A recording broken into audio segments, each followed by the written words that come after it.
In the state of California, 40 million Americans that happen to live here in the state of California, to defund our efforts on wildfire suppression because he said we hadn't raked enough leaves. You can't make that up.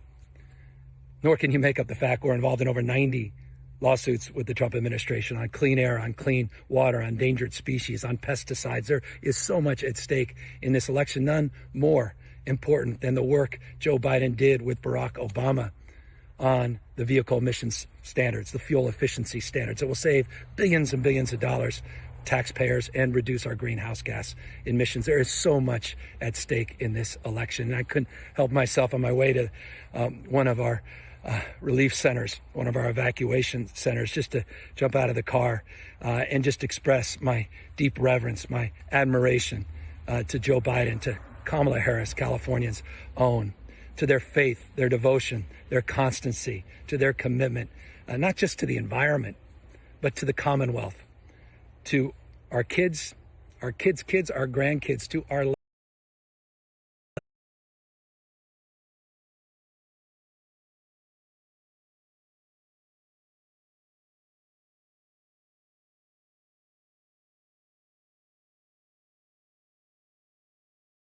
this election. And I just want to close by reminding each and every one of you, the future is not just something to experience, it's something to manifest. It's inside of us, not just in front of us. It's our decision, not our conditions, that will determine our fate and future. So let us resolve that after this historic night, this incredible week, this remarkable convention, that we do everything in our power to get Joe Biden and Kamala Harris into the White House in January 2021.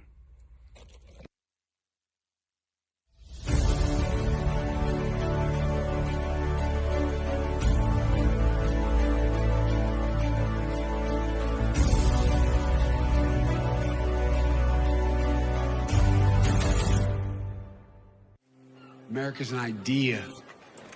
An idea stronger than any army, bigger than any ocean, more powerful than any dictator or tyrant. It gives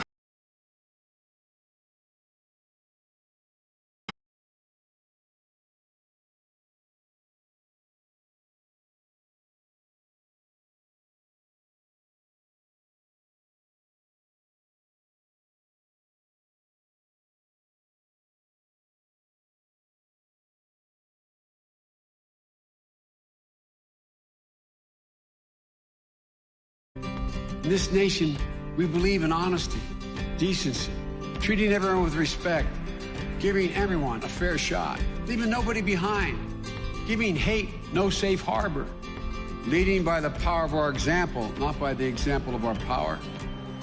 That's allowed us to stand as a beacon to the world.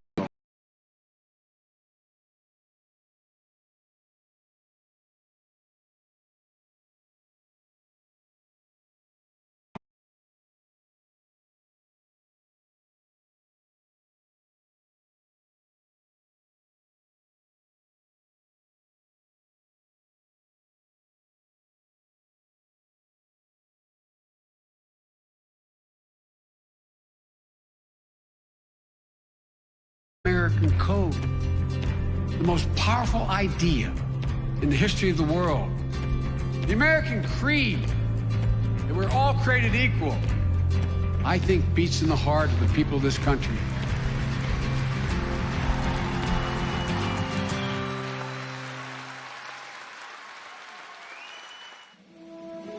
Believe that America will have faced its darkest moment and will have come out better. America will be coming together, not splintering apart. No more pain.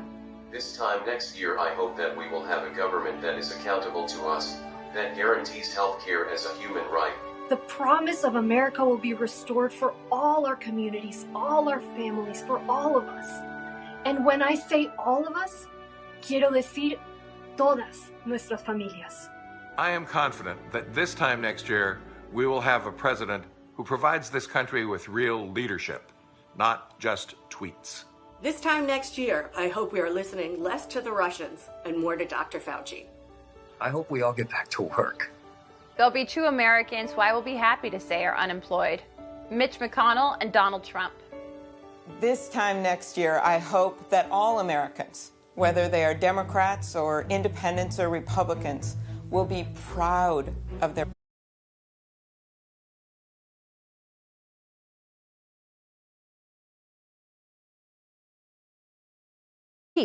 I played the vice president, and he was, in fact, the vice president, and we hit it off immediately.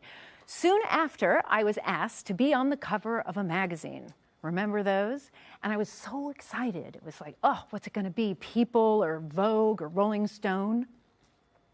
Well, it turns out it was for Arrive, the official onboard magazine of Amtrak, which nobody ever reads, even though it's free.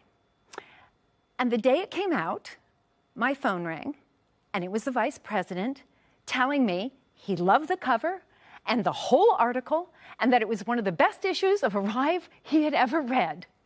And that is just one of the many reasons that I wanted to be here tonight for Joe. And to remind you that Joe Biden not only knows how to read, but also he reads everything. You know, I am no policy expert, and I certainly don't pretend to be one, but I have a gut feeling about fairness and what's right, and that is why I am so excited that just in a little while we're going to hear from Joe Biden about his plans for America, plans for a strong economy that helps working people and small businesses, not just billionaires, and plans to raise the wages for the nurses and teachers and grocery workers that are getting us through this crisis. God love them. So, how can you help Joe? It's super simple. Vote. Right now, you can text VOTE to 30330 to learn about all of your voting options and make the best plan for how to vote in your community, wherever you are. An easy way to remember 30330 is that's the year Donald Trump will finally release his tax returns. If we all vote, there is nothing Facebook, Fox News, and Vladimir Putin can do to stop us. But first, let's reaffirm the all-American values that our party and Joe Biden stand for. This time, do it while you're smiling, okay? All right, ready? And action. I pledge allegiance to the flag of the United States of America and to the republic for which it stands, one nation, under God, indivisible, with liberty and justice for all. Awesome. Cut it. He needs an agent.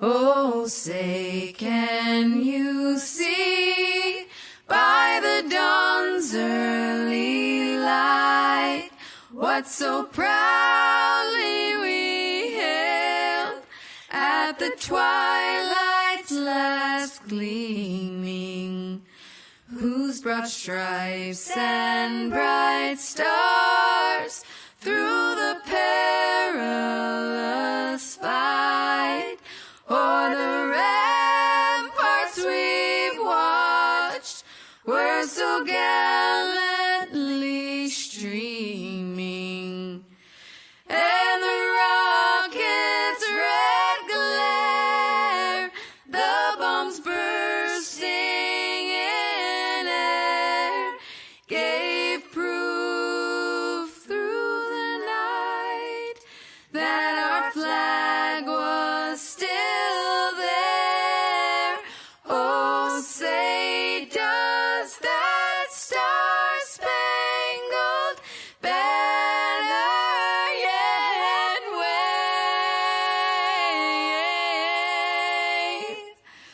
o'er the land of the free and the home of the brave.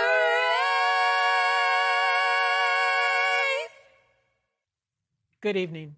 I'm Sister Simone Campbell, Executive Director of Network and leader of Nuns on the Bus. Tonight marks an important next chapter in our story of who we will become as a nation. So I speak to you with a sense of urgency and hope, knowing the difficult work ahead, but grounded in my faith. The very first paragraph of the scripture that informs the three Abrahamic traditions tells us the divine spirit breathed over the waters of chaos and brought forth a new creation. Encouraged by this promise that a new creation can come from chaos, let us pray. O divine spirit, during the weeks and months ahead, stir our hearts and minds that we might fight for a vision that is worthy of you and your call to honor the dignity of all of your creation. A vision of who we are as a people grounded in community and care for all, especially the most marginalized. A vision that cares for our earth and heals the planet. A vision that ends structural racism, bigotry, and sexism so rife now in our nation and in our history. A vision that ensures hungry people are fed, children are nourished, immigrants are welcomed. O Spirit, breathe in us and our leaders a new resolve that, committed to this new American promise, we will work together to build a national community grounded in healing, fearlessly based on truth, and living out of a sense of shared responsibility. In the name of all that is holy, O Spirit, bring out of this time of global and national chaos a new creation, a new community that can, with your help, realize this new promise that we affirm tonight. And so, with profound hope, let we, the people, say, Amen.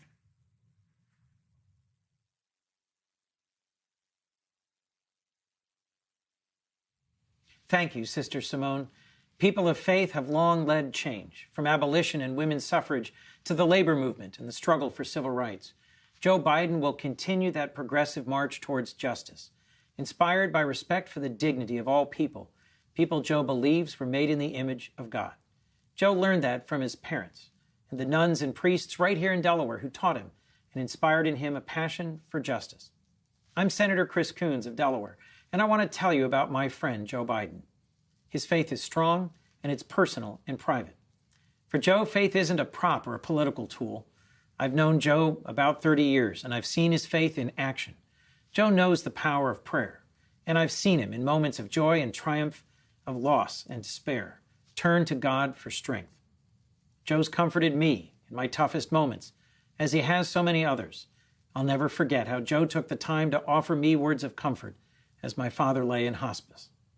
Time and again, I've seen him stop everything and listen, really listen, to someone who needs a shoulder to cry on or a partner in prayer. That compassion, that empathy is part of his character. More than anything, Joe's a man of faith and conscience. He'll be a president for Americans of all faiths, as well as people of conscience who practice no particular faith. Joe's faith is really about our future, about a world with less suffering and more justice, where we're better stewards of creation, where we have a more just immigration policy, and where we call out and confront the original sins of this nation, the sins of slavery and racism. Joe knows these are central issues in this election, and for him, they're rooted in faith. Joe knows that it's faith that sustains so many ordinary Americans who do extraordinary things. Nurses who brave infection, firefighters who run into burning buildings, teachers working overtime, especially now. They all deserve a servant leader who knows the dignity of work, who sees them, respects them, fights for them.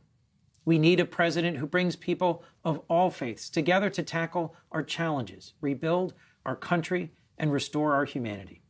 Someone who knows we're called to do justice, love mercy, and walk humbly with our God. Joe Biden will be that president.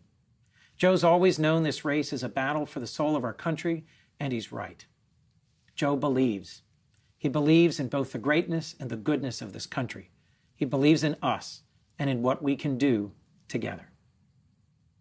My question is, what is your faith, and how would you use your faith in making decisions for our nation?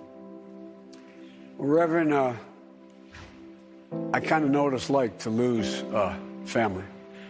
And my heart goes out to you. If you may remember, after Barack and Michelle and I were there, and my family, I came back on that Sunday, the regular service, because I had just lost my son. And I wanted some hope, because what you all did was astounding. I don't know if you all know this. All those who died were killed by this white supremacist. They forgave him. They forgave him. The ultimate act of Christian charity. They forgave him. And you know, Reverend, I'm not proselytizing. I happen to be a practicing Catholic. But I went back to the church because I found, particularly, the black church. In this case, it was an AME. It was not an Episcopal church. I found that there's that famous phrase from Kierkegaard, faith sees best in the dark. I find the one thing it gives me, and I'm not trying to proselytize, I'm not trying to convince you to share my religious views. But for me, it's important because it gives me some reason to have hope and purpose. Just remember, Joe Biden goes to church so regularly that he doesn't even need tear gas and a bunch of federalized troops to help him get there. No one fought harder for your right to vote than John Lewis. Here to speak about him and his legacy, we have one of our great mayors, Atlanta's Keisha Lance Bottoms. Mayor Bottoms, hello. I know that you're recovering from the coronavirus. How are you feeling?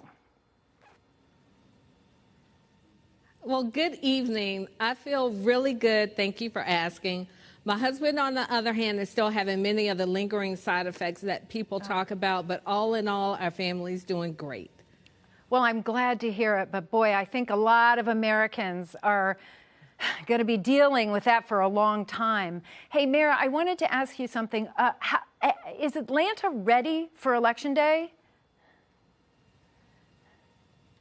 We will be ready, and we are going to do everything that we can to make sure that voting goes smoothly. But we are encouraging people, if you can vote early in your state, to please do so. Early vote during the early vote. Perfect. Excellent advice. Over 40 states now allow some form of early voting. Okay, stay safe, Mayor, and I turn it over to you. Well, thank you, Julia, and good evening. I'm Keisha Lance Bottoms, a mother of 4, and mayor of Atlanta, Georgia, cradle of the civil rights movement, and like so many other cities, a place where the struggle for human dignity continues.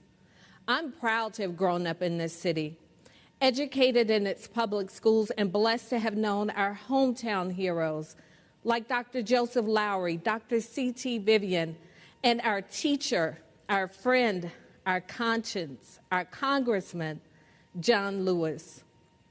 He walked gently amongst us, not as a distant icon, but as a God-fearing man who did what he could to fulfill the as yet unfulfilled promise of America. People often think that they can't make a difference, like our civil rights icons. But every person in the movement mattered. Those who made the sandwiches, swept the church floors, stuffed the envelopes. They too changed America, and so can we. The baton has now been passed to each of us. We've cried out for justice. We have gathered in our streets to demand change. And now we must pass on the gift John Lewis sacrificed to give us. We must register and we must vote. In his parting essay written to us, Congressman Lewis expressed his pride in the activism that has swept our country. And he reminded us that if we fail to exercise our right to vote, we can lose it. There are those who are disgracefully using this pandemic to spread misinformation and interfere with voting, forcing many in 2020 to still risk their lives to exercise their sacred right to vote, a right that has already been paid for with the blood, sweat, tears, and lives of so many. So let's stand up for our children, our children's children, and for this great democracy that our ancestors worked to build, and let's vote. And let's organize to get others to vote with us. You can help make this happen by texting VOTE to 30330. We know how important it is that we elect real leaders like Joe Biden and Kamala Harris, people of honor and integrity who hold justice close to their hearts and believe that the lives of my 4 Black children matter. In the words of womanist poet Audre Lorde, your silence will not protect you. Congressman Lewis would not be silenced, and neither can we. We cannot wait for some other time, some other place, some other heroes. We must be the heroes of our generation because we too are America. Our votes can be our voice.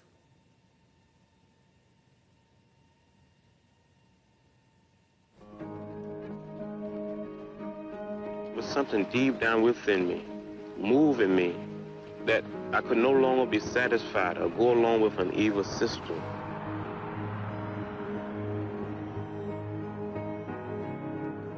Life was extremely dangerous when we were growing up. John Lewis had the respect of everybody because he was the one who demonstrated the most courage. He'd been beaten and knocked down and get up and go to find another battle. John was focused on ending voter suppression, and it wasn't that he was a great orator, it's that he was a great spirit. The power of spirituality and humility, and the willingness to suffer rather than to inflict suffering.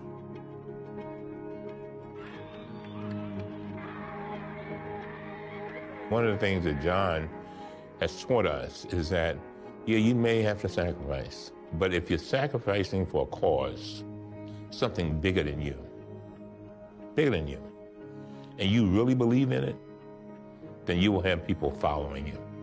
We do not get meaningful legislation out of this Congress.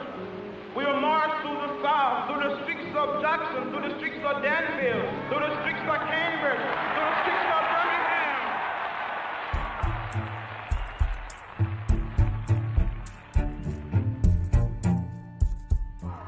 I think he is the singular figure that has tried to carry out the work of our nonviolent campaigns into the halls of Congress.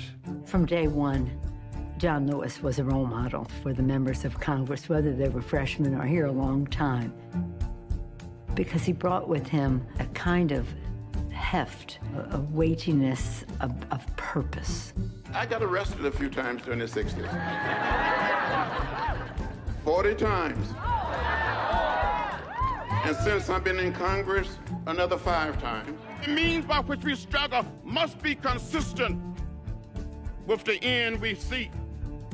Someone who has navigated thorny issues of policy, not by castigating alone, but by also encouraging people to be better than they think they can be. Today we are considering a fair housing measure which not only protects our nation's minorities, but it protects the needs of those with disabilities and families with children. How long do we have to wait before we decide to ban assault weapons? We have another opportunity to bring more of our citizens into political participation. I have on my marching shoes. That's right. I'm fired up. I'm ready to march. And all of these decades later, while he and others of his generation achieved much, we're still fighting against police brutality and fighting for our voting rights. And so we best honor him by continuing to fight the good fights that he fought, by staying in good trouble.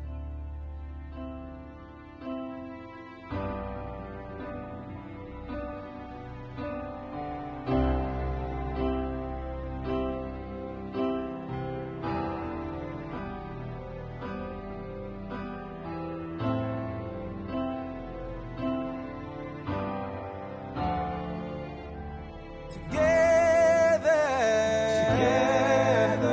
through the thunder and the rain, together, all the struggle and the pain, together. Can't you see we are the same? Our freedom can't wait another day. So together let's fight for what's right, no matter how long or how dark the night. We will create a beloved community. We will redeem the soul of America.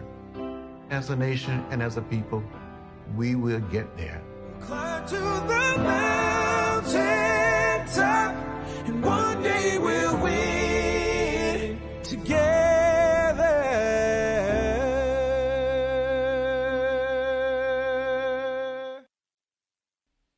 One day, when the glory comes, it will be ours. It will be ours. Oh, one day, when the war is won, we will be sure.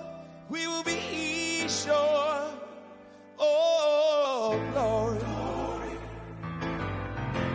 Glory. Oh, glory. Hands to the heavens, no man, no weapon formed against. Yes, glory is destined. Every day women and men become legends. Sins that go against our skin become blessings. The movement is a rhythm to us.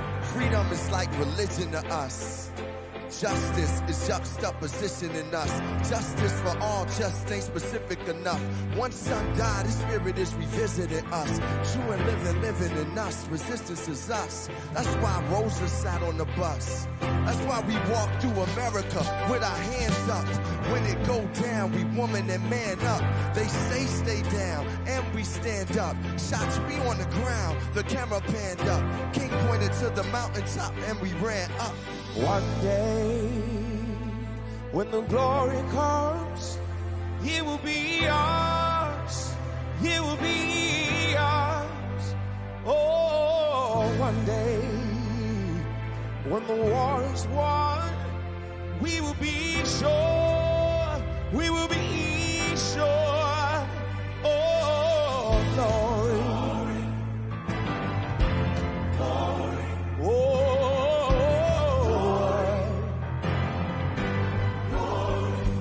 Now the war is not over, victory isn't won, but we'll fight on to the finish.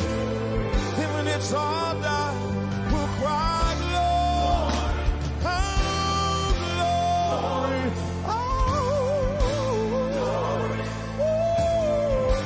glory, we'll cry glory, oh glory,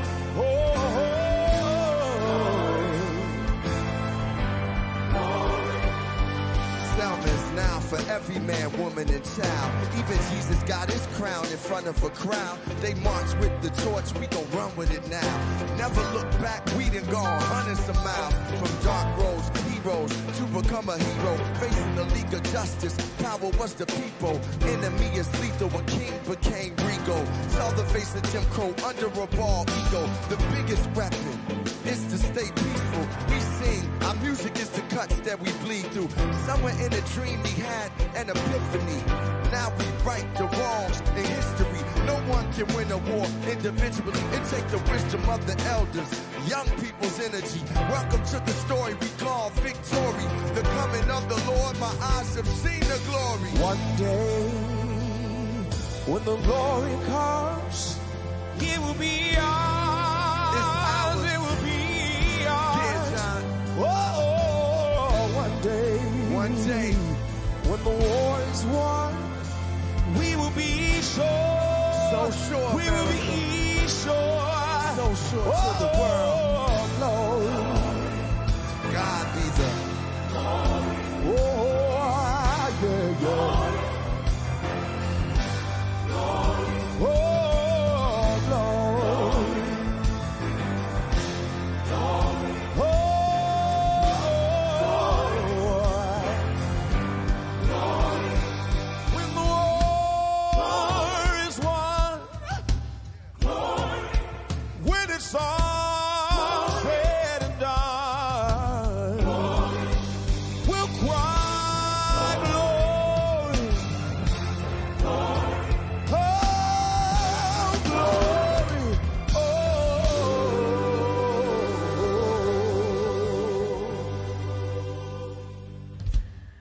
Wow, that was so beautiful, John and Common. Wow.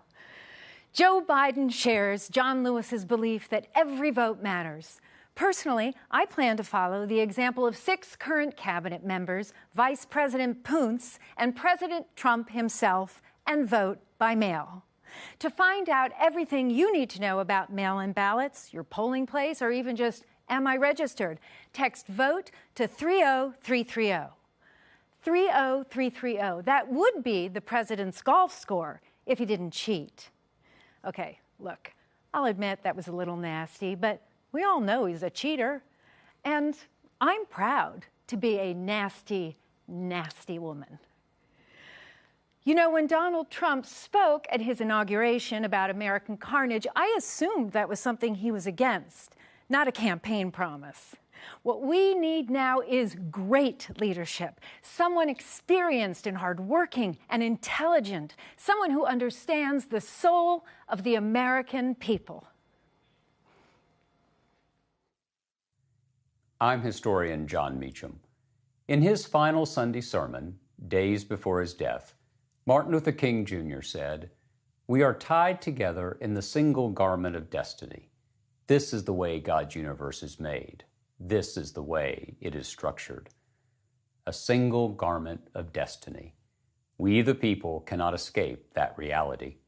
Nor, as Lincoln taught us, can you and I escape history. And we shouldn't want to, for many of us have been given much: liberty, opportunity, a sense of possibility. The task of our time is to make sure those gifts are available not just to folks who look like me, but to all of us. This is a grave moment in America. A deadly virus is ravaging us. Our jobs are evaporating. Our faith in the things that bind us together is fraying, for our democracy is under assault from an incumbent more interested in himself than he is in the rest of us. Extremism, nativism, isolationism, and a lack of economic opportunity for working people are all preventing us from realizing our nation's promise.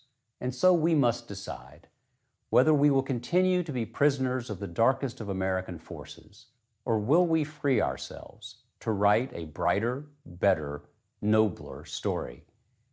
That's the issue of this election, a choice that goes straight to the nature of the soul of America.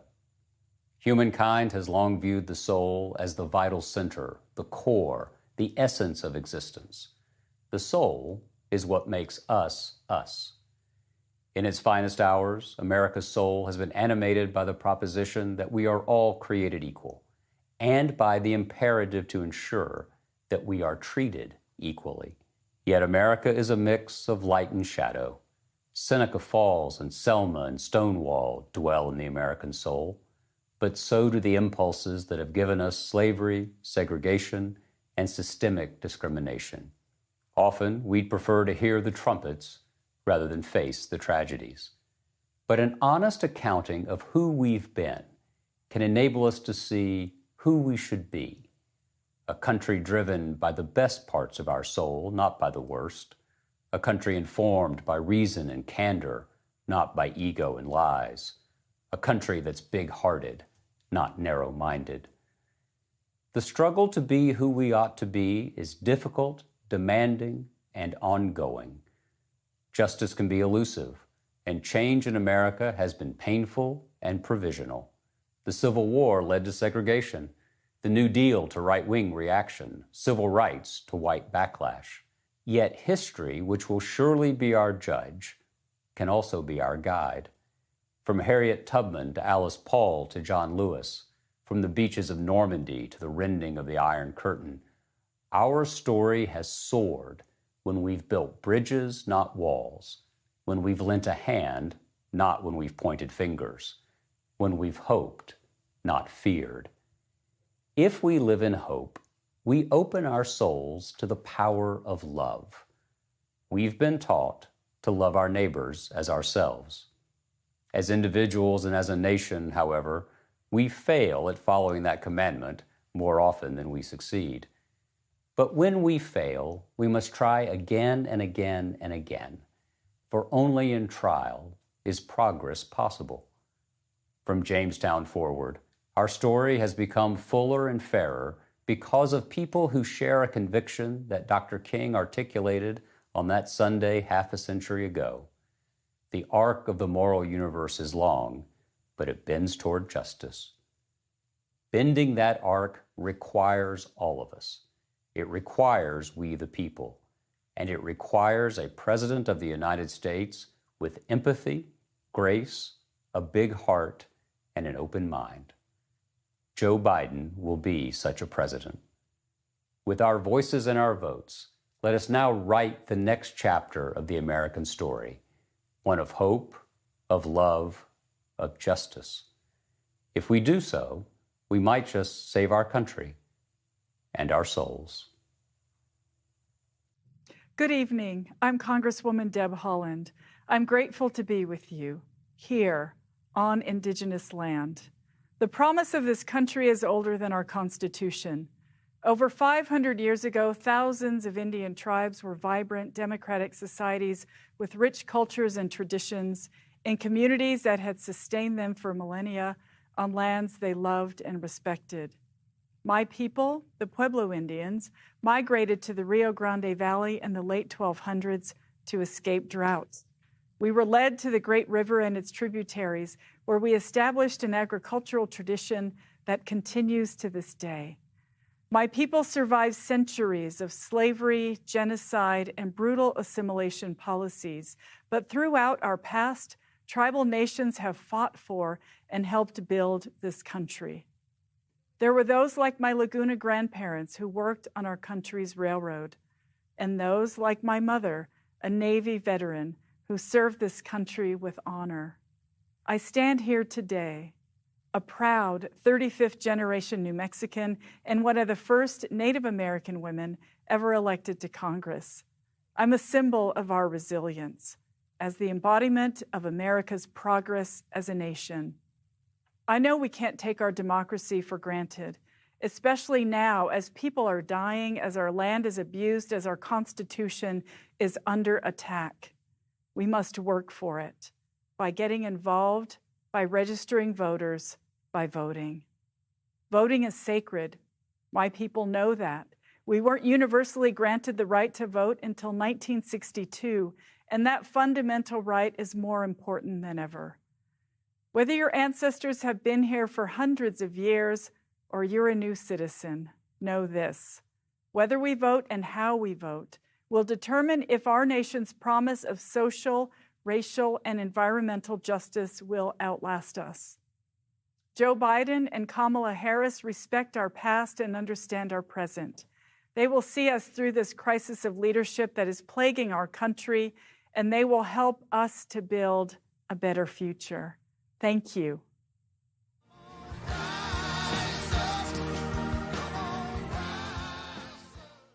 The first year that I voted was 1974. 1967. I have not missed a general or a primary election in my 51-year voting history. Now, I don't go to the polls anymore. The U.S. Postal Service does it for me. And now we're seeing our current president sabotage our right to vote, sabotaging democracy by trying to undo the postal system. My father worked for the Postal Service for 30 years. My mother worked for that local post office for 10 years. That job enabled her to feed her family. I am appalled at what the Republicans and the president are trying to do to subvert the vote. Nothing or no one will stop me from voting this election. We need to keep our mail system. We need Joe Biden.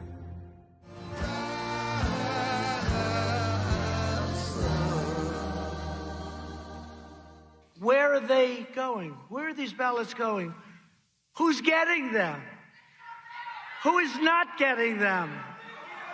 A little section that's Republican.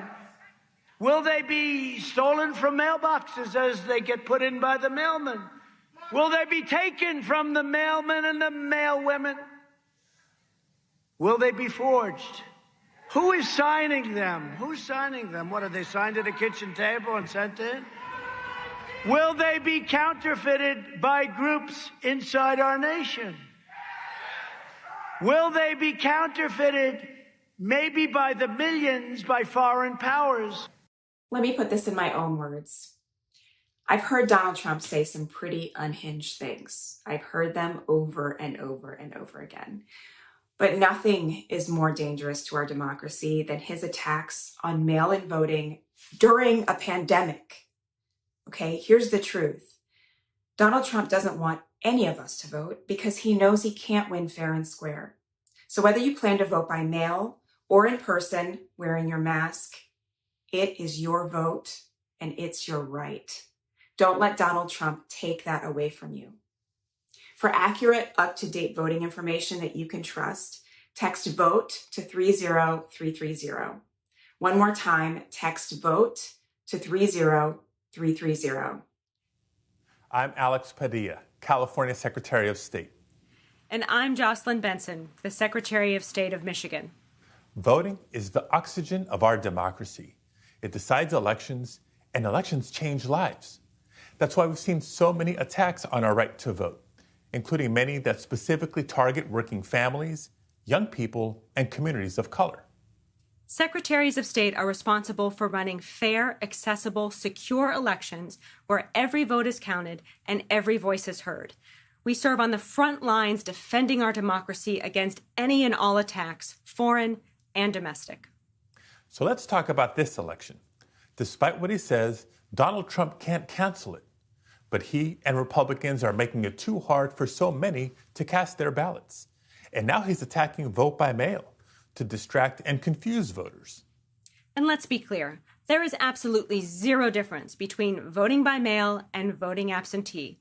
Millions of Americans have been voting absentee for decades. Donald Trump, his family, his staff, they all vote by mail. In fact, in states like Colorado, Utah, and Oregon, voters have been voting by mail for years. Republicans and Democrats agree it is safe. But now Trump has admitted he's trying to sabotage the post office to undermine voting by mail. And we're not going to let him do that. Our job is to make sure everyone can vote safely, whether in person or by mail. And your job is to make sure you vote. And there's more. Once you've done that, talk to your friends and neighbors. Spread the word. Tell everyone you know to text VOTE to 30330 for more voting options. If you're planning to vote from home, request and return your ballot early. And remind everyone you know to make a plan to vote. Don't let anyone keep you from exercising your most sacred right. Make your plan to vote. Grab your mask and head to the polls the first day they're open. Or request your ballot and send it in right away. And know this, election results may take a little longer this year, but Democrats will fight to make sure your ballot is counted. Because at the end of the day, the biggest role in preserving our democracy isn't ours. It's yours.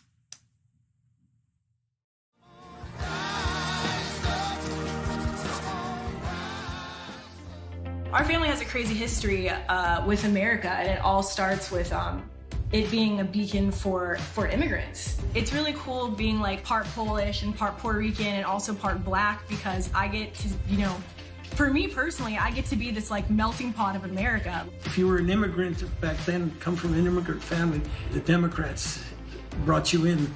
We are in danger of losing the meaning of this country. Every generation before us has had to fight for what they believe in, and it's just our turn now. I was so proud when I saw the demonstrations that were going on across the country. This year's election means a lot to me because I feel like our generation is so motivated right now to make a difference. There's a lot of changes that we have to make, and I'm counting on Joe Biden and I believe in him.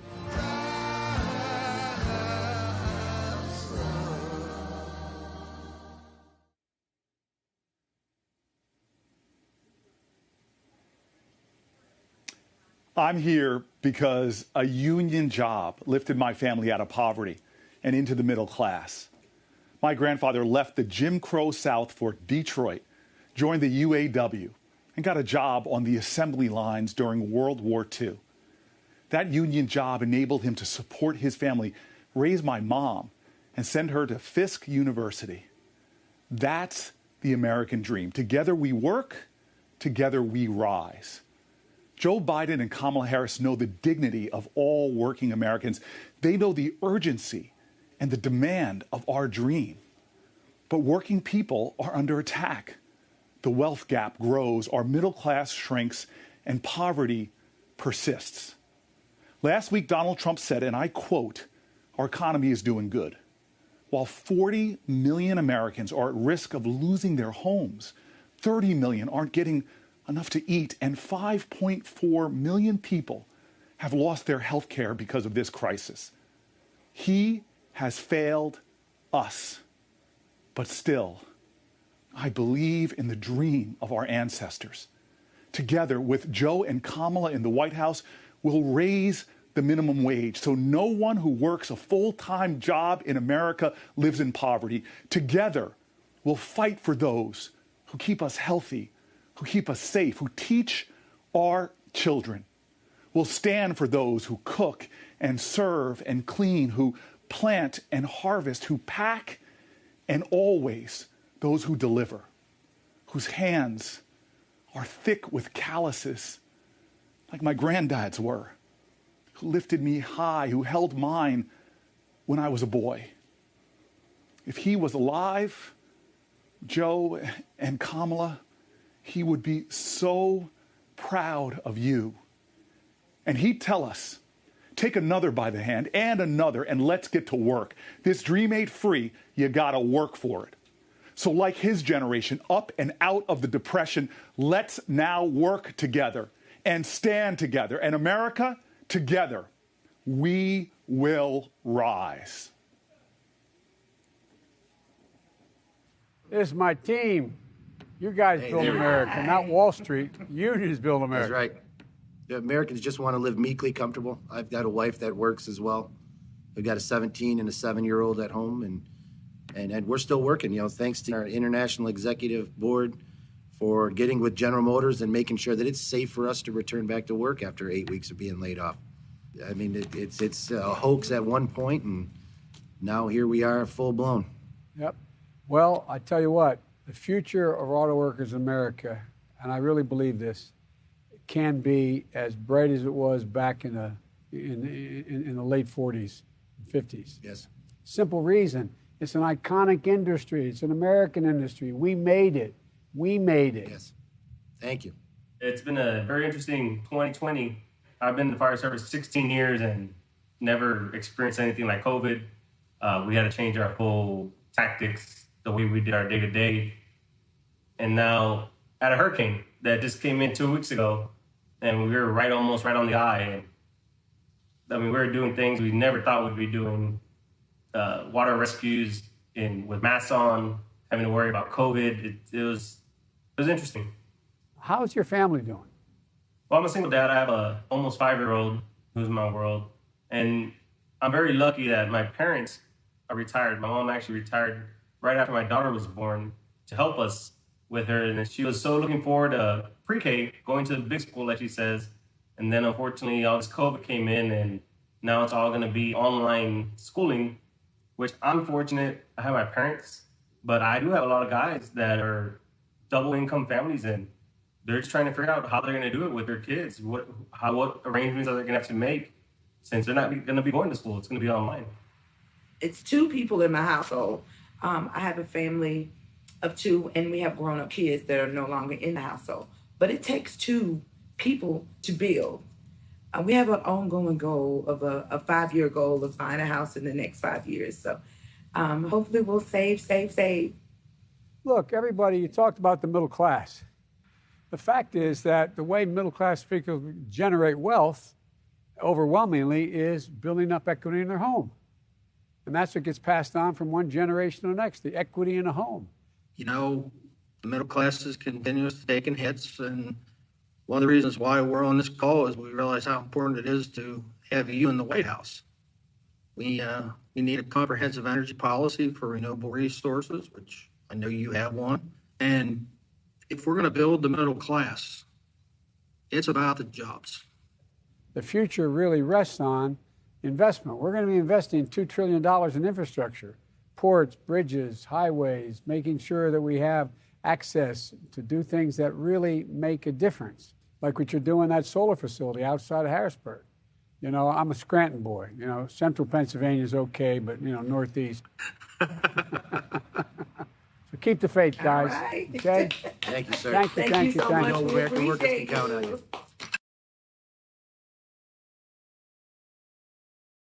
I know it's not typical for a former Surgeon General to speak at a convention.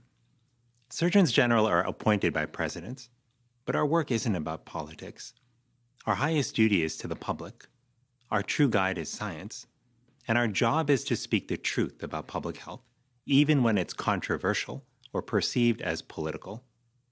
So here's the truth. Our nation absolutely has what it takes to overcome the COVID-19 pandemic that's claimed tens of thousands of our loved ones.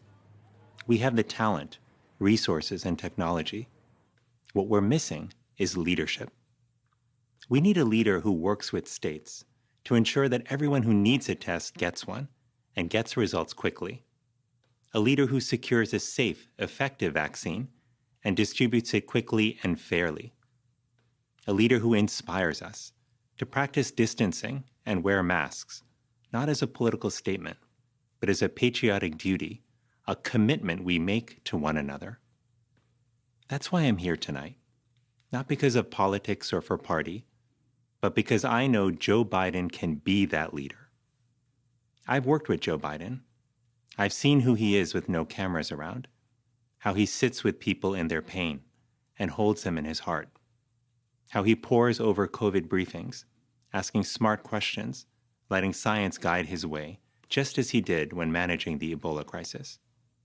And 6 years ago, when Joe Biden met my family, many of them immigrants awed to be in the nation's capital, I saw how he kneeled beside my grandmother's wheelchair, took her hands in his, and said, "Thank you for choosing us, the United States of America, as the place to trust with your family." Tonight, as a father, son, and grandson, as a doctor who swore an oath, and as an American who loves my country, I can tell you that Joe Biden is the man I trust to look out for my family and the leader I know will heal this nation.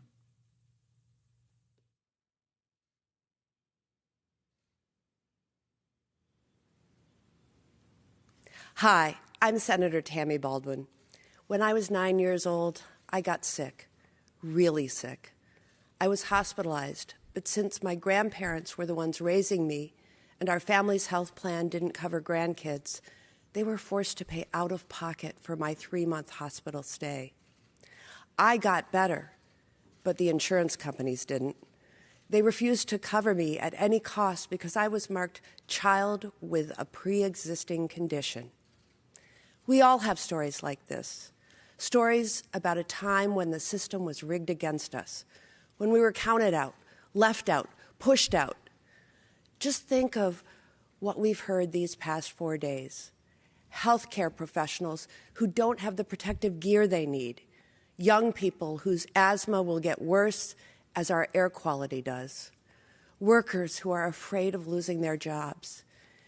Each story begs this simple, fundamental question, a question that gets to the heart of the choice in this election. What kind of country do we want to be? Do we want to be a country where millionaires get to dodge taxes, or one where working families get a break? Do we want to be a country where medical bills bury people in debt, or one where health care is affordable for all? Or where tens of thousands of people die from a virus, or where the American dream lives? I think we know the answer to that fundamental question, because most of us want the same things: good schools in our neighborhoods, racial justice, the freedom to love who we want, dignity in our work, and an economy where small businesses and working families thrive. And over the past months, we've added another to that list: a nation free from COVID.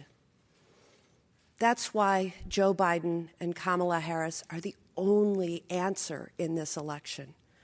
Trust me, they are. You see, there's another part of my story. the part where I ran for office, the part where I served in Congress, the part where I worked with Joe Biden and Barack Obama to make sure kids and grandkids, if they're dependents, can stay on their parents' health insurance until they're 26. We got that done. And yes, it was a big effing deal. That's the America I know. That's the America I love. And that's the America we will be with Joe Biden and Kamala Harris in the White House. A nation that plans, a nation that builds, a nation that builds back. Say it with me there at home, a nation that builds back better. Here in Wisconsin, our state motto is just one word: forward. This November, let's move forward and never look back. Thank you.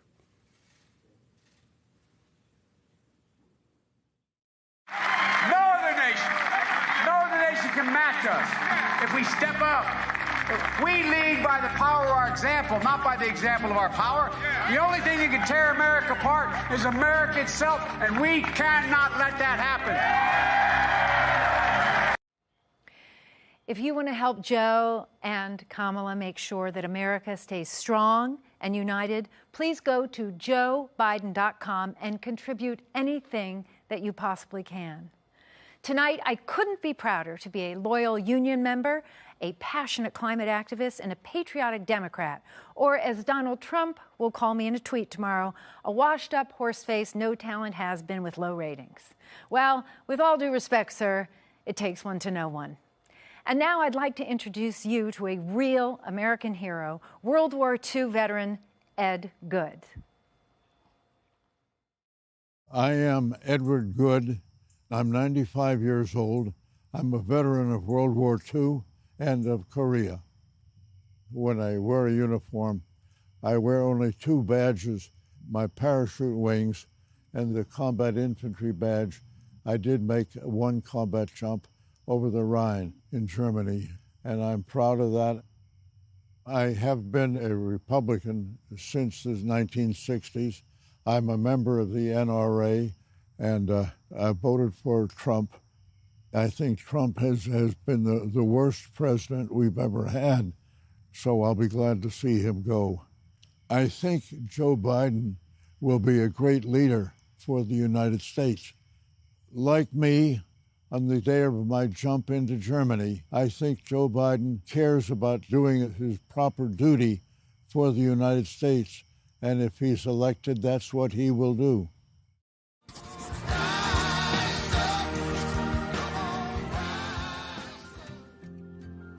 This year's election is very important.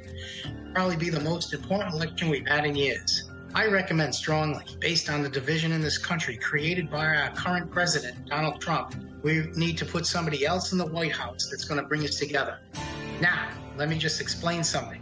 I've been a long-standing Republican for a long time, and I'm telling you, you got to vote for Joe Biden. You have to. I don't think we can deal with the type of person we have in the White House any longer. So it's up to you, America, and me, because in this election, I'm voting for Joe. I'm absolutely sure he's going to help us bring this country together once again.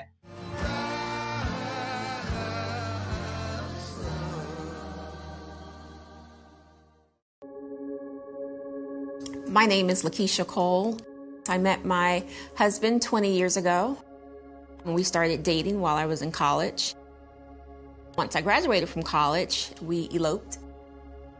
2 weeks after that, he deployed. This is what I wanted to do. You know, you love this country. Are you willing to do the hard work it takes to maintain it? What was supposed to be a 6-month deployment actually turned into 11 months. There was nothing really to prepare me as a new military spouse on how to deal with the stress. When people get married, they expect to grow old with each other. With multiple combat tours, there's no guarantee of any of those things. They're just a long laundry list of uncertainties that we have to juggle. You know, Joe has always cared about military families. They've been through so much. When I went to Iraq, one of the generals said, I want to share this story with you. In his daughter's class, it was a Christmas program, and they were playing the Ave Maria. And one of the little girls burst into tears. And the teacher ran over and said, "What's the matter? What's the matter?" And she said, "That's the song they played at my daddy's funeral. He died in the war." The teacher had no idea that that little girl's father had fought in the war and had died. And that night I said to my staff, I'm a teacher. We can do better. We've got to do better to help our military kids. The Bidens have a track record of helping military families, and we've seen it with their work that they've done with joining forces and how they were able to, rally a country behind us. Men and women we send to war to defend our nation. Care for them and their families while they're gone, and care for them and their families when they come home. It was the very first time that I, as a military spouse, felt like someone was listening to us and someone cared. It's not just the service member who serves. The entire family serves as well. Joe said we have one sacred obligation: to take care of our military members. During this pandemic, for sure, so many veterans have lost their jobs. So many military spouses have lost their jobs. That's one of the things that will be a priority in a Biden administration. We will make sure that all Americans have health care, employment, the things that families need to thrive. When people show you who they are, believe them the first time, and we know exactly who Joe is.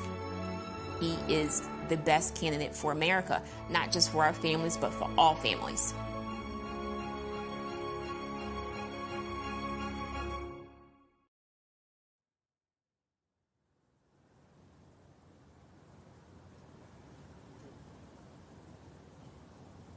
Good evening. I'm Tammy Duckworth. When I first enlisted in the Army, I was eager to serve my country, yet anxious whether I'd be able to earn my way into the ranks. But I earned my wings and later commanded my own air assault unit, learning that serving and leading in the military is both a privilege and a sacrifice. To be a commander, you must always put your troops first, because one day you may order them to sacrifice everything for our great nation. To do that, leaders must command their troops respect and be worthy of their pledge to protect and defend our Constitution, no matter the cost. But military service doesn't just take sacrifice from those in uniform. It's required from their families, too. My husband, Brian, was the one who rushed to Walter Reed after I was wounded in Iraq. He was the one holding my hand, waiting for me to wake up. And when I finally did, he was my rock, getting me through those hours, weeks, months of unspeakable pain and unending surgeries. He was my anchor as I relearned to walk, helping me through every step and every stumble. Our military spouses hold their families together, praying for their loved ones' safety wherever they're deployed and serving as caregivers to our disabled service members, and then picking up the pieces and starting again whenever the next tour or the next war arises. Joe Biden understands these sacrifices because he's made them himself. When his son Beau deployed to Iraq, his burden was also shouldered by his family. Joe knows the fear military families live because he's felt that dread of never knowing if your deployed loved one is safe. He understands their bravery because he has had to muster that same strength every hour of every day Beau was overseas. That's the kind of leader our service members deserve. One who understands the risks they face and who would actually protect them by doing his job as commander-in-chief. Instead, they have a coward-in-chief who won't stand up to Vladimir Putin, read his daily intelligence briefings, or even publicly admonish adversaries for reportedly putting bounties on our troops' heads.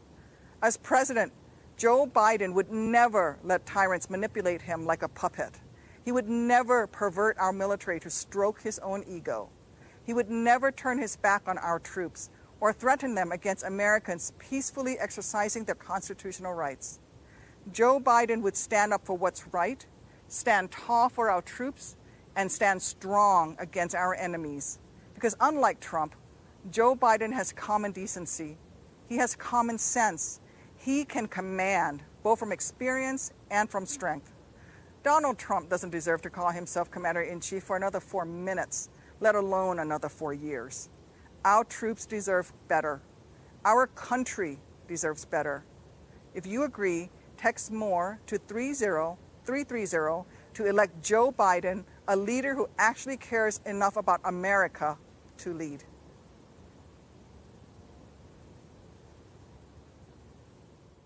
Good evening. I'm Beau Biden, and Joe Biden is my dad. Some voices are never silenced. Some work never ceases to change lives. Some people never stop inspiring, even after they're gone. Beau Biden was a husband, father, brother, son, soldier, attorney general. He was given just 46 years on this earth. He did in 46 years what most of us couldn't do in 146. Think about the day that dawns for children who are safer because of Beau, whose lives are fuller because of him. Think about the day that dawns for parents who rest easier and families who are freer because of him. Some folks may never know that their lives are better because of Beau Biden, but that's okay. Certainly for Beau, acclaim was never the point of public service. If you knew Beau, you knew he lived by the strictest code of honor, duty, service, country. You never had to ask if he would do something the right way. He didn't know any other way. Beau didn't cut corners. He turned down an appointment to be Delaware's Attorney General so he could win it fair and square.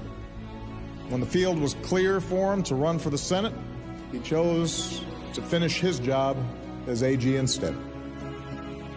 After 9/11, he joined the National Guard. He felt it was his obligation. He did his duty to his country and deployed to Iraq. Beau Biden served his country in battle.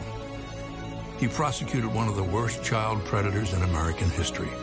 And even though he is no longer with us, every day he still inspires the next president of the United States. It won't be possible for me to be here this fall.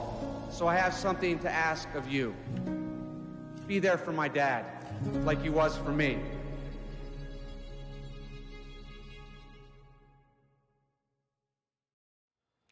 A couple of years ago, I was diagnosed with cancer, and I was absolutely terrified. One of the first people who called me was Joe. His real warmth and kindness on that call, man, I gotta say, it made me cry. Our current president has made me cry too, but it's never had anything to do with his warmth or kindness. Joe Biden's empathy is genuine. You can feel it. That's why President Obama asked Joe to head up the cancer moonshot. President Obama knows what we all know. Joe Biden understands suffering and loss and sacrifice. Mayor Pete Buttigieg also knows something about sacrifice. He volunteered and was deployed to Afghanistan, then returned home to Indiana to become a highly effective public servant. Say hi to Mayor Pete.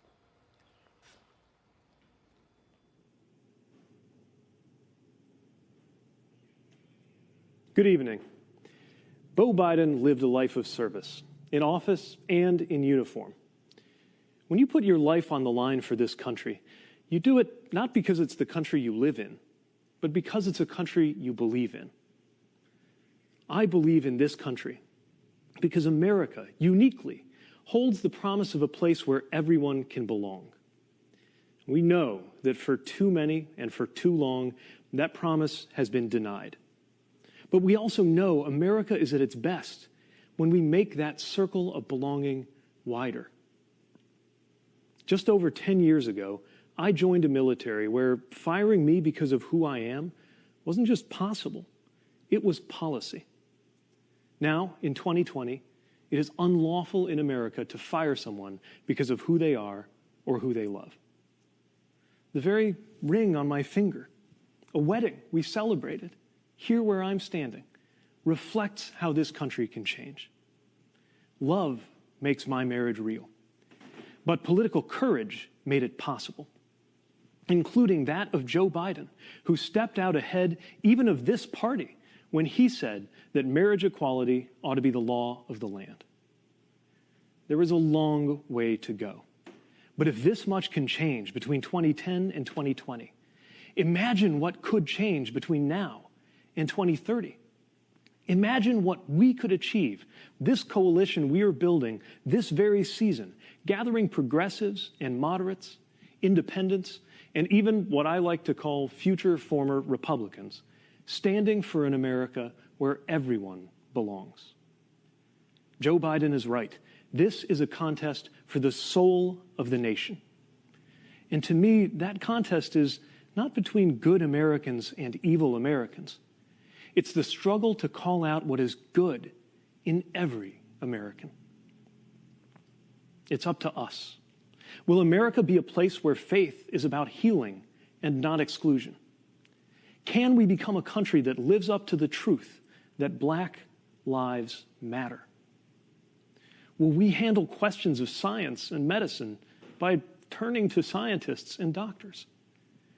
Will we see to it that no one who works full-time can live in poverty? I trust Joe Biden and Kamala Harris to guide us toward that better future because I've seen up close their empathy and their capacity, just as I've seen my fellow Americans' capacity to support and include one another in new ways and do better by the promise of America. The day I was born, the idea of an out candidate seeking any federal office at all was laughable. Yet earlier this year, I campaigned for the presidency, often with my husband Chasten at my side, winning delegates to this very convention. Now I come to this convention proudly supporting Joe Biden and Kamala Harris, joining fellow Democrats who were squaring off in competition just a few months ago. A number of us recently got together to talk about the Joe we know. Hi, I'm Cory Booker. Welcome to everybody at home. I am very excited to present to you a group of people that ran in the 2020 Democratic primary against Joe Biden. You could think of this sort of like Survivor on the out interviews of all the people that got voted off the island. Bernie, don't you laugh, because I got questions for you, like, why does my girlfriend like you more than she likes me? But let's move on. Because she's smarter than you, and that's the obvious answer, right? Hey, I'm curious because Senator Sanders and Senator Klobuchar, you actually served with Joe Biden in the Senate. I'm wondering if you have any memories of what he was like as a colleague in the Senate. Well, I remember one night when I was giving one of those floor speeches, and Cory, you know what this is like. No one was there. No one was watching. I was all alone, and I gave my speech with much vigor to a completely empty chamber. And I walked out of there, and I thought, I wonder if my mom was even watching this on C-SPAN. And at that moment, the cell phone rings, and I actually thought maybe my mom was watching it on C-SPAN. And you know who it was? It was Joe Biden. And that kind of goes to not only his kindness for calling me and being a mentor, but it also goes to how much he cares about our government and what people are saying, and that even when he's at home at night, he's watching and he cares. But Amy, we all want to know, did your mother watch the speech? I know. You remember the steak fry when we were waiting to go on? It worked out to where I was there the same time he was. And he pulled me aside at one point and he pointed to somebody who we both knew who was working on my campaign, but he'd known from before, and let me know that was somebody who'd gone through a family tragedy that Joe somehow knew about, and just thought it was important for me to know that about someone who was working with me. And I thought, over time I realized that was just basic to who he is, but that always stuck with me. Elizabeth, do you have any remembrances as well? I think the day I saw Joe the clearest was on the 1-year anniversary of the Boston Marathon bombing. And everyone, of course, was enormously honored to have the vice president here. But at some point in that speech, he shifted to the parent who had lost a child, to the man who had lost a wife, to someone who had experienced loss very personally. And he spoke to each of the families from the heart. That's phenomenal. I want to ask, what gets you excited about this idea of the inclusion of big ideas from all over the party into the future, into the next administration? The magic of Joe Biden is that everything he does becomes the new reasonable. If he comes with an ambitious plan to address climate change, all of a sudden, everyone's going to follow his lead. You can see it with him choosing Kamala, too. He wants to build the best team. Let's do it together. That's how we're going to rebuild this country. Cory, I'm so optimistic about our country right now, despite some very dark days for a lot of our fellow Americans, in large part because of what young people are doing right now. After the murder of Ahmaud Arbery and Breonna Taylor and George Floyd, young people, by and large, led these protests, and they did so in the absolute best traditions of this country, in the tradition of John Lewis. My optimism and my faith in this country is reflected in those young people and the way that Joe and Kamala are listening to them and incorporating their ideas and their urgency into the campaign that they're running and the administration that they're going to lead. And I often think some people who say they don't know if they're going to vote or not are saying that from a point of privilege that a lot of Americans don't have. There are so many things for lots of folks who live life on the margins that this election is going to decide. And maybe it's not a life or death issue for you, but we are all in this together. Absolutely. Cory, what I would say is that this is clearly the most important election in the modern history of this country. And Joe Biden, you have a human being who is empathetic, who is honest, who is decent. And at this particular moment in American history, my God, that is something that this country absolutely needs. And all of us, whether you're progressives, whether you're moderates or conservatives, have got to come together to defeat this president. Thanks for that, Bernie. I want to thank you all for joining us for this segment. I mean this sincerely. It was an honor to run against you. And it is even a greater honor to stand with you in support of Joe Biden and Kamala Harris. Good evening. I've never been much for partisan politics. I've supported Democrats, Republicans, and independents. Hell, I've actually been a Democrat, Republican, and independent. It's all about people.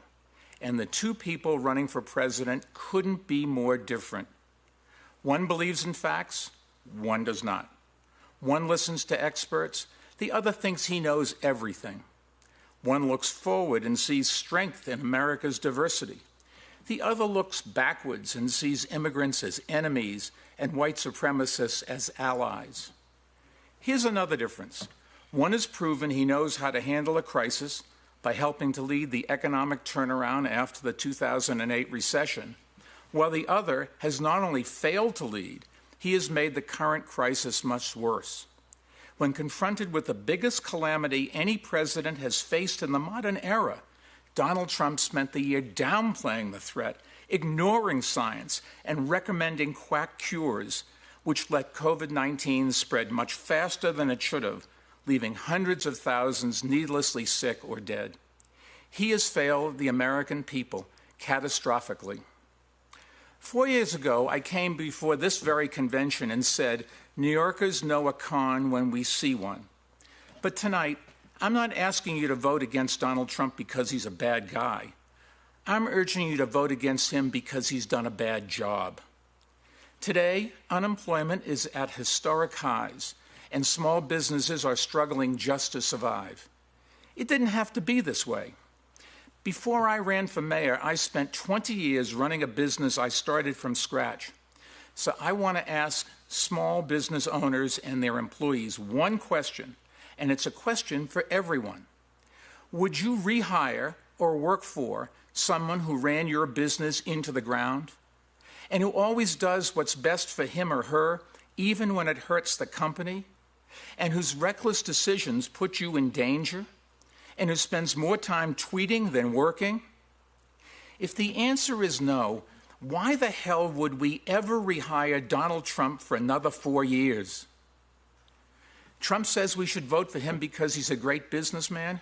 Really? He drove his companies into bankruptcy 6 times, always leaving behind customers and contractors who had cheated and swindled and stopped doing business with him. Well, this time, all of us are paying the price, and we can't let him get away with it again. Donald says we should vote for him because the economy was great before the virus. Huh? Biden and Obama created more jobs over their last 3 years than the Trump administration did over their first 3. And economic growth was higher under Biden and Obama than under Trump. In fact, while Biden helped save 1 million auto industry jobs, Trump has lost 250,000 manufacturing jobs. So when Trump says he wants to make America great again, he's making a pretty good case for Joe Biden. Look, our goal shouldn't be to bring back the pandemic economy. It should be, as Joe says, to build it back better. Joe's economic plan will create clean energy jobs that help fight another crisis that Trump is ignoring, climate change. And Joe will rebuild our crumbling roads and bridges, something Trump has incessantly talked about doing. But in the last 3.5 years, he hasn't done anything. What a joke. And let me tell you a little secret. Donald Trump's economic plan was to give a huge tax cut to guys like me who didn't need it, and then lie about it to everyone else. Well, Joe will roll back that tax cut that I got so we can fund things our whole country needs, like training for adults who have lost jobs, and making college more affordable, and investing in American research and development so that the products of tomorrow are made today by American workers. You know, growing up, I was taught to believe that America is the greatest country in the world, not because we won the Second World War, but because of why we fought it, for freedom, democracy, and equality. My favorite childhood book was called Johnny Tremaine, about a Boston boy who joins the Sons of Liberty at the dawn of the American Revolution. At the end of the book, Johnny stands on Lexington Commons and sees a nation that is, quote, green with spring, dreaming of the future. That's the America I know and love, and that's the America we are in danger of losing under this president. So let's put an end to this whole sorry chapter in American history and elect leaders who will bring integrity and stability, sanity, and competence back to the White House. Joe and Kamala, go get them for all of us.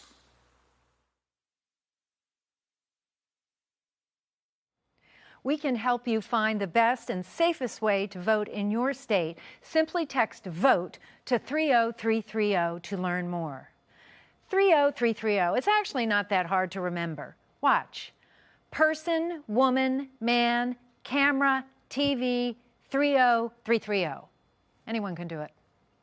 I want to introduce you now to a young man who Vice President Biden met earlier this year in New Hampshire and helped to find his voice. Say hello to Braden Harrington. Hi, my name is Braden Harrington, and I'm 13 years old. And without Joe Biden, I wouldn't be talking to you today. About a few months ago, I met him in New Hampshire. He told me that we were members of the same club. We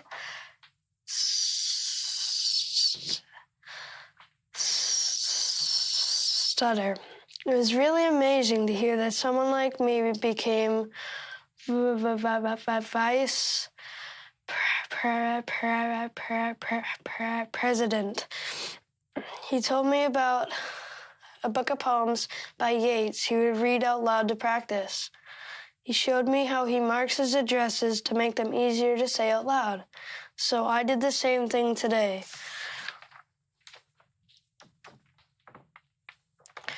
And now I'm here talking to you today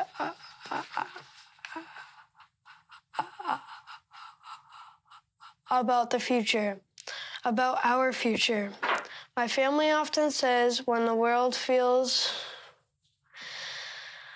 better before talking about something normal, like going to the movies.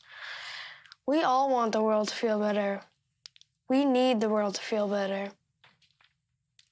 I'm just a regular kid, And in a short amount of time, Joe Biden made me more confident about something that's bothered me my whole life. Joe Biden cared. Imagine what he could do for all of us.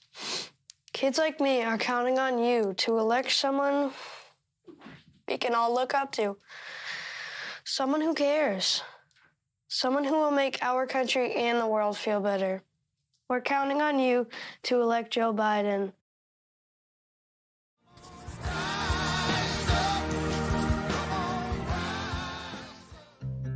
The first time I met Joe, I was really new at my synagogue, and I had to do a funeral service and a shiva, and towards the end of the service, the door opens up, and this person who was much younger than these octogenarians who were there walked in the room. It was our U.S. Senator Joe Biden. He was just very respectful, and he stayed in the back, and his head was bowed in reverence. And at the end, I said, Senator Biden, why are you here? Because how does a nice Irish Catholic boy know from Shiva? And what he said was just so lovely. He said, this dear lady gave $18 to my campaign from the very first time I started in 1972. So he wanted to show his respects by saying thank you. And that just blew me away.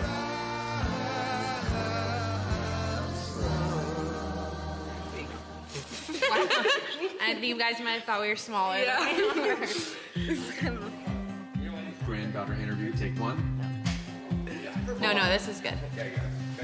So what don't I know about your grandfather? He's always eating ice cream. Usually it's like vanilla with chocolate sprinkles. Vanilla on a regular night. No, chocolate chip in it. Chocolate and the Breyers that have half chocolate, half vanilla. He likes ice cream in hidden ways. Yeah.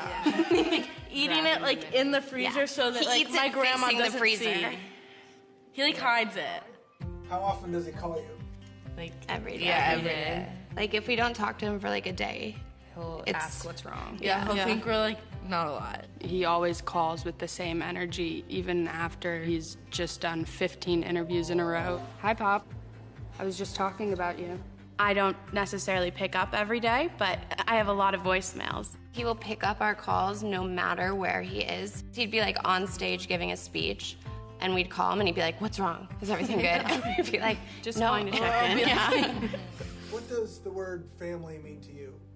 It's a lot of time together. It's I don't we've really know we've grown up together. He's made sure that every single tradition, every holiday, we're all together.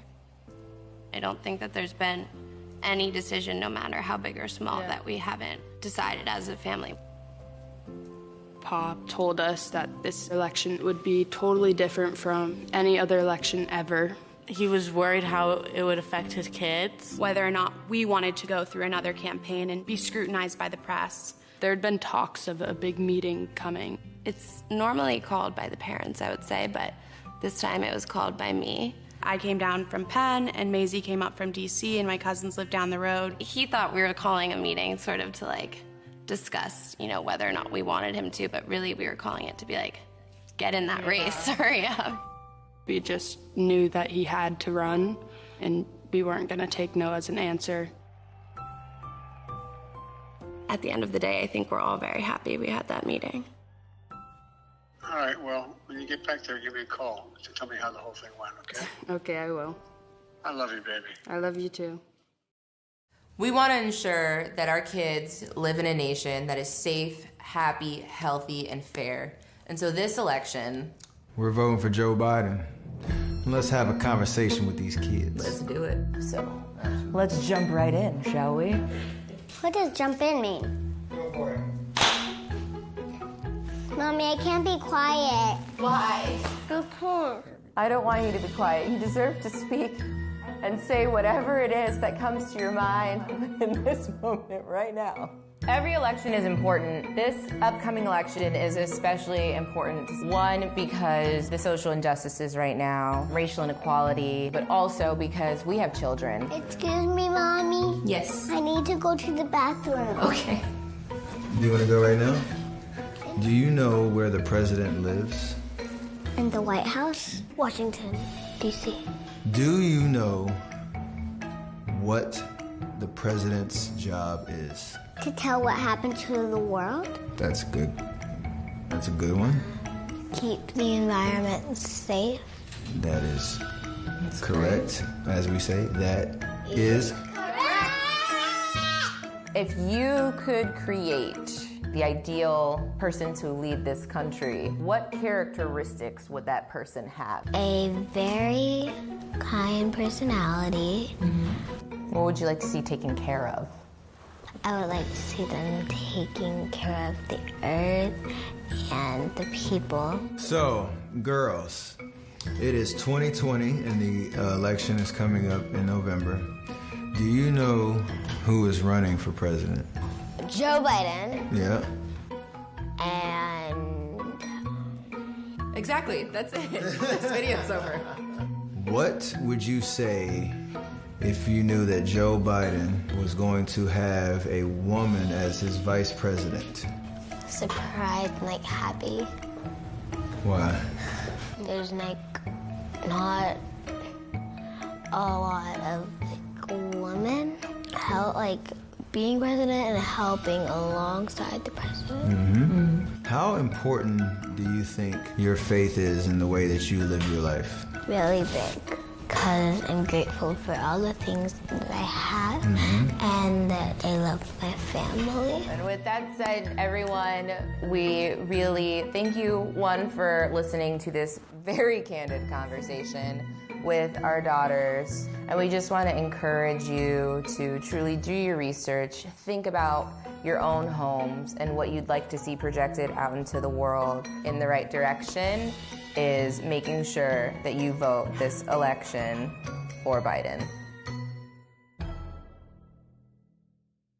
Whatever you do, please vote. Every vote counts. Just remember that. You gonna dance out? Here's the big question. How much of your time and energy are you willing to devote to elect Joe Biden? Here's my answer. I'm going all in. Look, elections can break your heart, but sometimes they can make you sing from the mountaintops. And this year, we're going to sing. This year, we're going to elect a president who's honest, experienced, and intelligent. A president who actually believes in the rule of law, who will restore dignity and normalcy to the White House and the soul of this nation. And boy, won't that be something. One of my favorite things Joe Biden says is that you can succeed in life without sacrificing your ideals or your commitment to family. So, who better to introduce our nominee, Joe Biden, than his children? I'm Hunter Biden. And I'm Ashley Biden. Joe Biden is our dad. And Beau is our brother. We want to tell you what kind of president our dad will be. He will be tough. And honest. Caring. And principled. He'll listen. He'll be there when you need him. He'll tell you the truth even when you don't want to hear it. He'll never let you down. He'll be rock steady. The strongest shoulder you can ever lean on. He'll beam with pride every time you succeed. He'll make your grandkids feel that what they've got to say matters. He'll treat everyone with respect, no matter who you are. He'll get up no matter how many times he's been knocked down. He'll be the worst enemy any bully ever saw. He'll be the best friend you've ever had. He'll love you with all of his heart. And if you give him your cell phone number, he's going to call it. How do we know? Because he's been that way our whole lives. He's been a great father. And we think he'll be a great president. Beau isn't with us any longer. But he is still very much alive in our hearts. And we can still hear his strong voice. Just like it was yesterday. Just like it was yesterday. In 2008 and 2012, he introduced our dad at those conventions. And if he was here, we're pretty sure we'd know what he'd say. So before we show you a film about our dad's journey, we wanted to give Beau the last word. Beau? Beau, take it away. In moments both public and private, he's the father I've always known, the grandfather my children love and adore, my father, my hero, Joe Biden.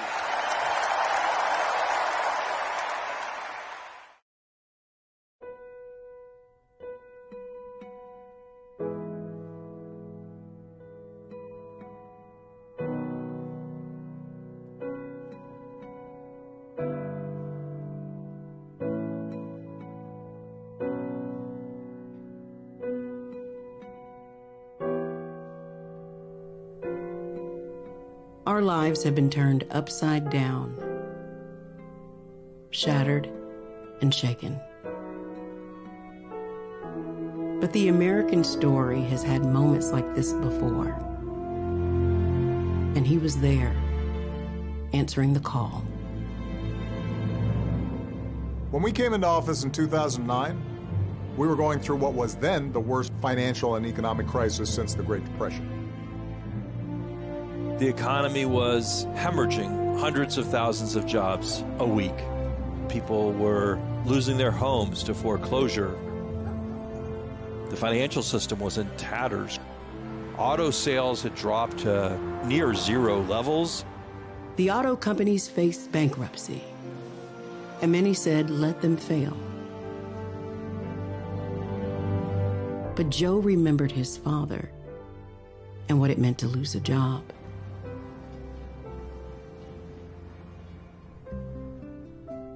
The Finnegans and Bidens were Irish Catholic.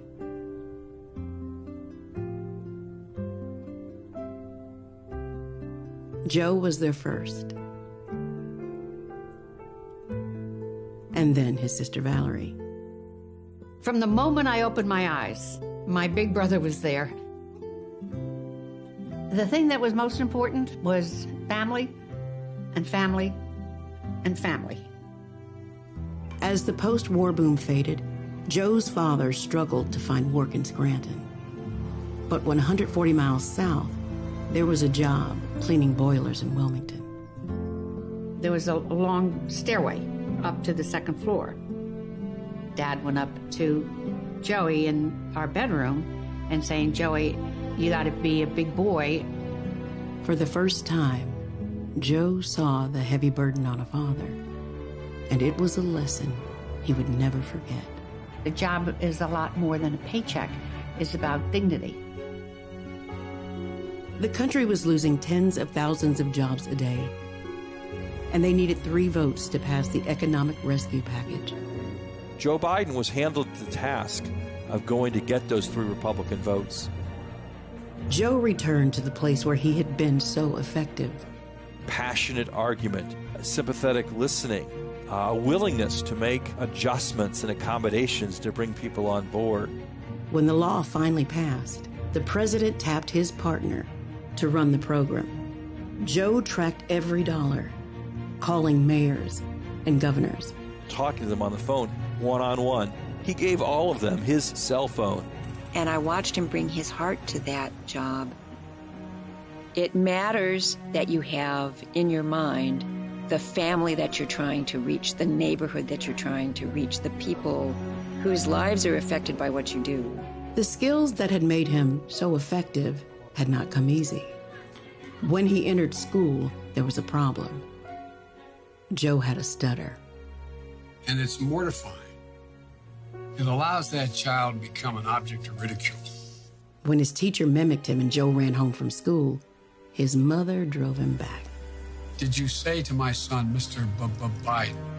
The nun said, I was just trying to make a point. My mother stood up, all 5'2" of her. If you ever talk to my son like that again, I'll come back and rip that damn bonnet off your head. Do you understand me? Joey, go back to class. Joe resolved to overcome his stutter.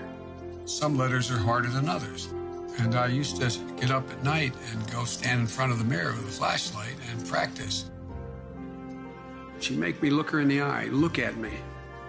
Remember, Joey, you're the smartest boy in that class. Nobody's better than you, Joey. From having to deal with stuttering, it gave me insight into other people's pain, other people's suffering.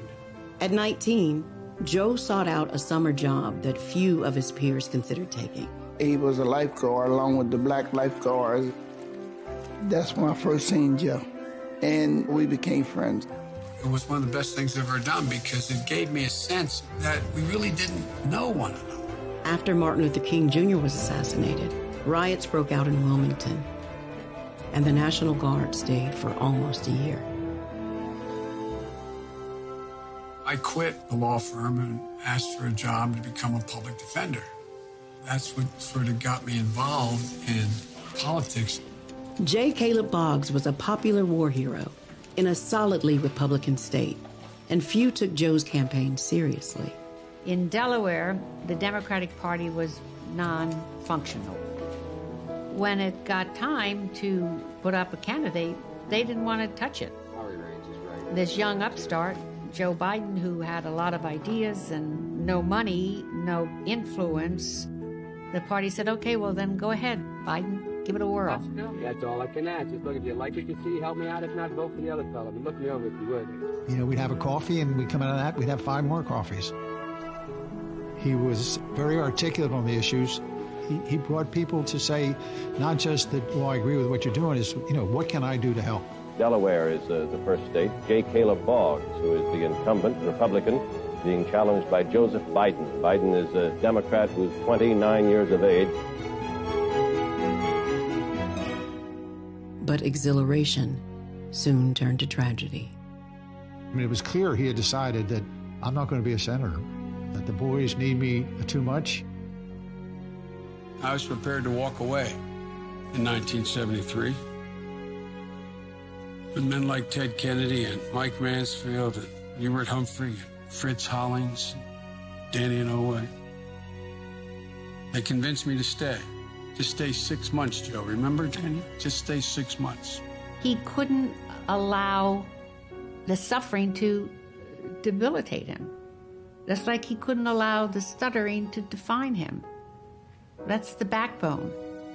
There's something bigger than Joe's suffering. The Senate turned out to be a wonderful place for him. He had a real gift for bringing people together.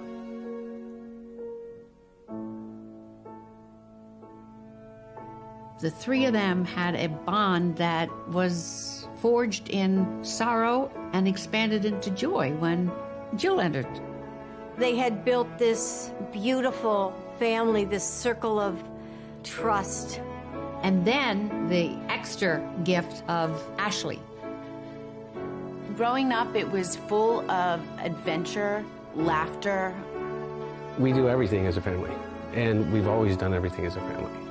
He was always a good, loving father. I mean, there's nothing more important to Joe than his children. It's hard to explain how ever-present he was in our lives. You don't have to guess what my dad believes. A great benefit of being my father is that he doesn't have to contort himself into different people at different times. Beau was going to do fine things. I mean, he had it all. And then he got sick. The whole world tilted. And it felt like we were all falling off. Once again, Joe faced the unimaginable. My mother, she said, bravery resides in every heart, and someday it will be summoned.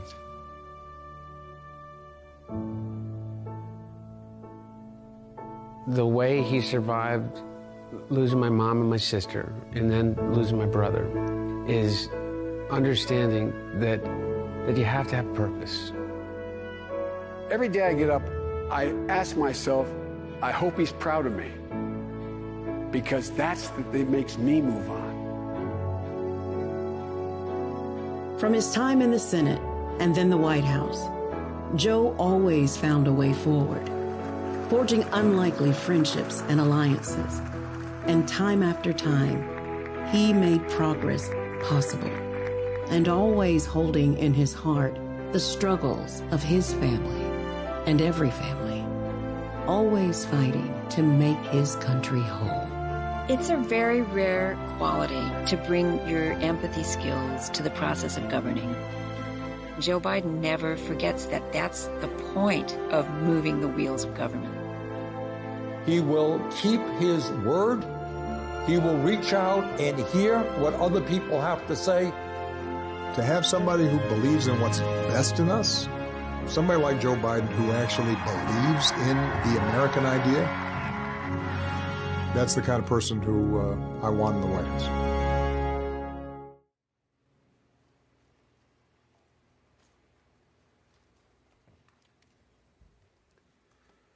Good evening. Ella Baker, a giant of the civil rights movement, left us with this wisdom. Give people light, and they will find the way. Give people light. Those are words for our time. The current president has cloaked American darkness for much too long. Too much anger, too much fear, too much division. Here and now, I give you my word. If you entrust me with the presidency, I will draw on the best of us, not the worst. I will be an ally of the light, not the darkness. It's time for us, for we the people, to come together. And make no mistake, united we can and will overcome this season of darkness in America. We'll choose hope over fear, facts over fiction, fairness over privilege. I'm a proud Democrat, and I'll be proud to carry the banner of our party into the general election. So it's with great honor and humility I accept this nomination for President of the United States of America. But while I'll be a Democratic candidate, I will be an American president. I'll work hard for those who didn't support me, as hard for them as I did for those who did vote for me. That's the job of a president, to represent all of us, not just our base or our party. This is not a partisan moment. This must be an American moment. It's a moment that calls for hope and light and love, hope for our future, light to see our way forward, and love for one another. America isn't just a collection of clashing interests of red states or blue states. We're so much bigger than that. We're so much better than that. You know, nearly a century ago, Franklin Roosevelt pledged a New Deal in a time of massive unemployment, uncertainty, and fear. Stricken by a disease, stricken by a virus, FDR insisted that he would recover and prevail, and he believed America could as well. And he did, and we can as well. This campaign isn't just about winning votes. It's about winning the heart and, yes, the soul of America. Winning it for the generous among us, not the selfish. Winning it for workers who keep this country going, not just the privileged few at the top. Winning it for those communities who have known the injustice of a knee on the neck. For all the young people who have known only America being rising inequity and shrinking opportunity, they deserve the experience of America's promise. They deserve to experience it in full. You know, no generation ever knows what history will ask of it. All we can ever know is whether we're ready when that moment arrives. And now history has delivered us to one of the most difficult moments America's ever faced. Four historic crises, all at the same time. A perfect storm. The worst pandemic in over 100 years. The worst economic crisis since the Great Depression. The most compelling call for racial justice since the 60s.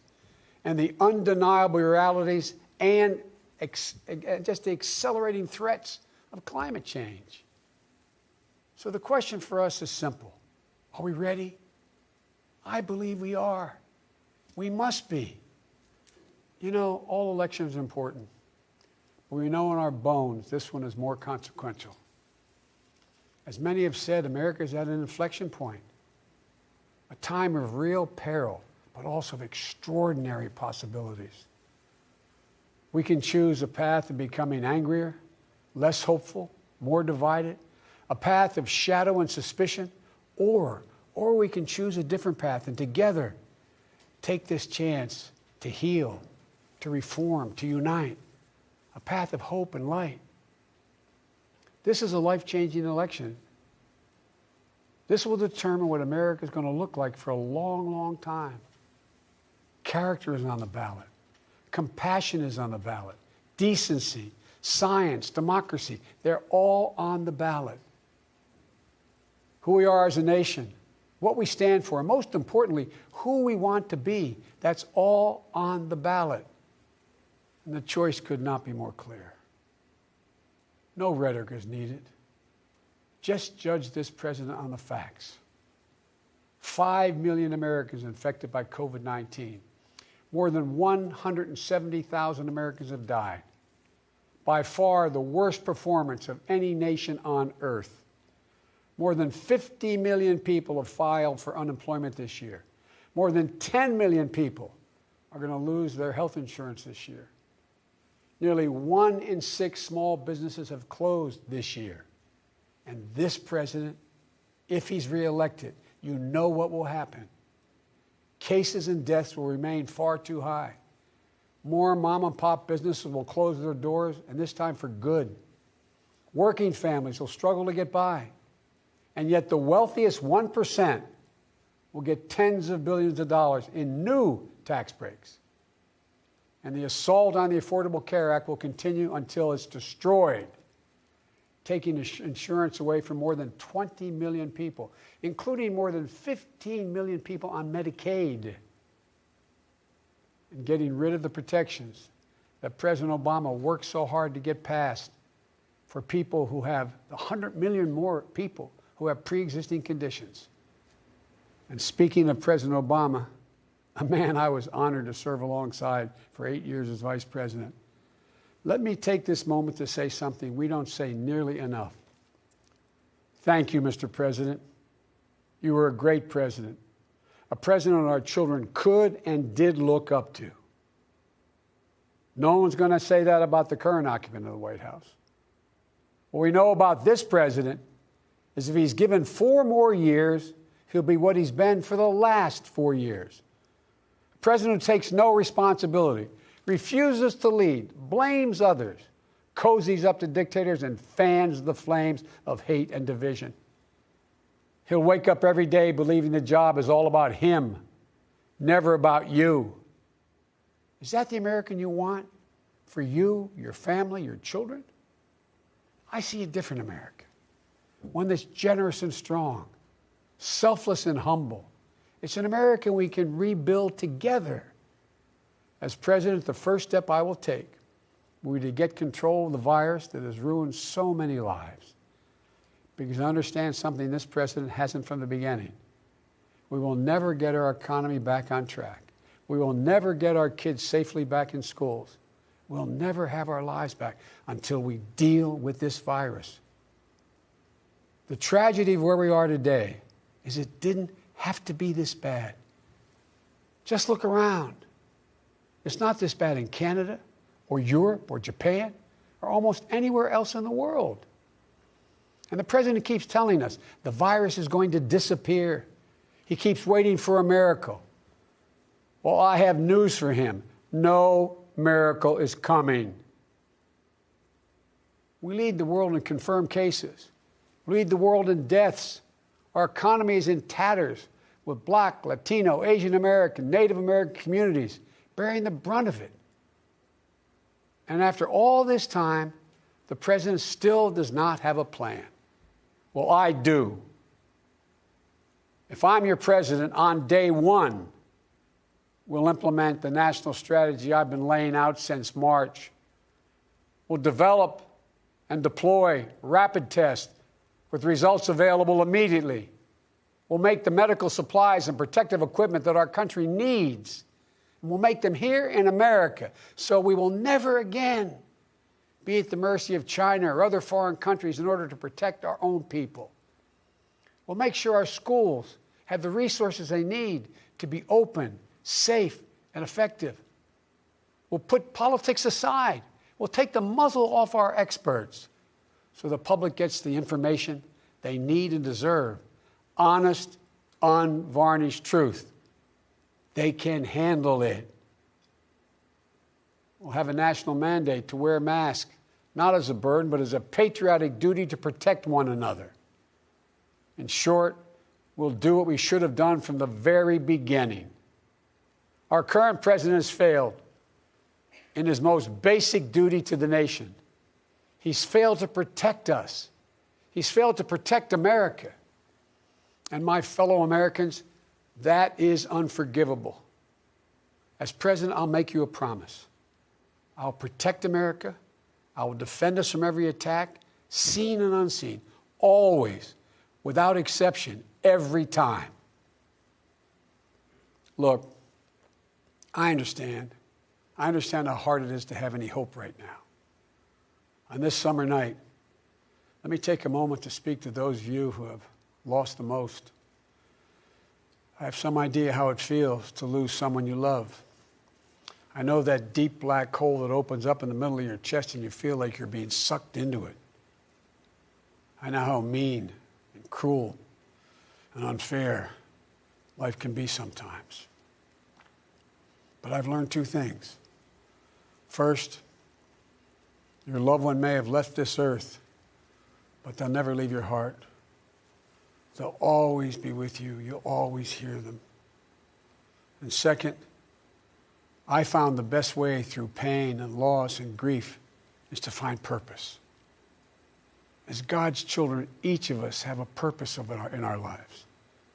We have a great purpose as a nation to open the doors of opportunity to all Americans, to save our democracy, to be a light to the world once again, and finally to live up to and make real the words written in the sacred documents that founded this nation, that all men and women are created equal, endowed by their Creator with certain inalienable rights, among them life, liberty, and the pursuit of happiness. You know, my dad was an honorable, decent man. He got knocked down a few times pretty hard, but he always got back up. He worked hard, and he built a great middle-class life for our family. He used to say, Joey, I don't expect the government to solve my problems, but I sure in hell expect them to understand them. And then he'd say, Joey, a job is about a lot more than a paycheck. It's about your dignity. It's about respect. It's about your place in the community. It's about being able to look your kid in the eye and say, honey, it's going to be okay, and mean it. I've never forgotten those lessons. That's why my economic plan is all about jobs, dignity, respect, and community. Together we can and will rebuild our economy. And when we do, we'll not only build back, we'll build back better. With modern roads, bridges, highways, broadband, ports and airports as a new foundation for economic growth, with pipes that transport clean water to every community, with 5 million new manufacturing and technology jobs, so the future is made in America, with a healthcare system that lowers premiums, deductibles, drug prices, by building on the Affordable Care Act he's trying to rip away, with an education system that trains our people for the best jobs of the 21st century. There's not a single thing American workers can't do. And where cost doesn't prevent young people from going to college and student debt doesn't crush them when they get out. With a child care and elder care system that makes it possible for parents to go to work and for the elderly to stay in their homes with dignity. With an immigration system that powers our economy and reflects our values. And with newly empowered labor unions. They're the ones that built the middle class. With equal pay for women, with rising wages, you can raise a child on, a family on. And yes, we're going to do more than praise our essential workers. We're finally going to pay them. Pay them. We can and we will deal with climate change. It's not only a crisis, it's an enormous opportunity. An opportunity for America to lead the world in clean energy and create millions of new, good-paying jobs in the process. And we can pay for these investments by ending loopholes, unnecessary loopholes, and the president's $1.3 trillion tax giveaway to the wealthiest 1% and the biggest, most profitable corporations, some of which do not pay any tax at all. Because we don't need a tax code that rewards wealth more than it rewards work. I'm not looking to punish anyone. Far from it. But it's long past time the wealthiest people and the biggest corporations in this country paid their fair share. And for our seniors, Social Security is a sacred obligation, a sacred promise made. They paid for. The current president is threatening to break that promise. He's proposing to eliminate a tax that pays for almost half the Social Security without any way of making up for that lost revenue, resulting in cuts. I will not let that happen. If I'm your president, we're going to protect Social Security and Medicare. You have my word. One of the most powerful voices we hear in the country today is from our young people. They're speaking to the inequity and injustice that has grown up in America. Economic injustice, racial injustice, environmental injustice. I hear their voices. If you listen, you can hear them too. And whether it's the existential threat posed by climate change, the daily fear of being gunned down in school, or the inability to get started in your first job, it will be the work of the next president to restore the promise of America to everyone. And I'm not going to have to do it alone, because I'll have a great vice president at my side. Senator Kamala Harris. She's a powerful voice for this nation. Her story is the American story. She knows about all the obstacles thrown in the way of so many in our country. Women, black Americans, South Asian Americans, immigrants, the left out and the left behind. But she's overcome every obstacle she's ever faced. No one's been tougher on the big banks and the gun lobby. No one's been tougher in calling out the current administration for its extremism, its failure to follow the law, its failure to simply tell the truth. Kamala and I both draw from our families. That's where we get our strength. For Kamala, it's Doug and their families. For me, it's Jill and ours. I've said many times, no man deserves one great love in his life, let alone two. But I've known two. After losing my first wife in that car accident, Jill came into my life. She put our family back together. She's an educator, a mom, a military mom, and an unstoppable force. If she puts her mind to it, just get out of the way. She's going to get it done. She was a great second lady, and I know she'll make a great first lady for this nation. She loves this country so much. And I'll always have the strength that can only come from family. Hunter, Ashley, all our grandchildren, my brothers, my sister, they give me courage. They lift me up. While he's no longer with us, Beau inspires me every day. Beau served our nation in uniform. A year in Iraq, a decorated Iraqi war veteran. So I take very personally the profound responsibility of serving as Commander-in-Chief. I'll be a president who will stand with our allies and friends and make it clear to our adversaries the days of cozying up to dictators is over. Under President Biden, America will not turn a blind eye to Russian bounties on the heads of American soldiers. Nor will I put up with foreign interference in our most sacred democratic exercise, voting. And I'll always stand for our values of human rights and dignity. I'll work in common purpose for a more secure, peaceful, and prosperous world. History has thrust one more urgent task on us. Will we be the generation that finally wipes out the stain of racism from our national character? I believe we're up to it. I believe we're ready. Just a week ago yesterday was the third anniversary of the events in Charlottesville. Close your eyes. Remember what you saw on television. Remember seeing those neo-Nazis and Klansmen and white supremacists coming out of fields with lighted torches, veins bulging, spewing the same anti-Semitic bile heard across Europe in the 30s. Remember the violent clash that ensued between those spreading hate and those with the courage to stand against it. And remember what the president said when asked? He said there were, quote, very fine people on both sides.